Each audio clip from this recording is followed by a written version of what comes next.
Iyo dhiala Yanga kaka joloch lig maduong' pachoka season mar higa 2024 2025 bang' tieko season gi points 65 toku kamodhi gol 1-1 gi joloch mokalo Gor Mahia lab Maulinzi Complex. Police FC no idho nyaka lig maduong' season ma higa 2020 2021 kama ne gitieke thuolo mar 10 kapok gitieke thuolo mar 4 gi adek season manoluore. Toka okombe maduong' Police biro ting'o nying Kenya e tuke mag CAF Champions League season manyien.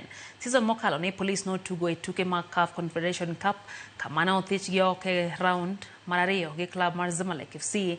Gor Mahia kumachielo nitiere kod geno mar tugo tuke mag CAF Confederation season manyien motelo ne finals e kindgi gi club mar Nairobi United e tuke mag FKF Club.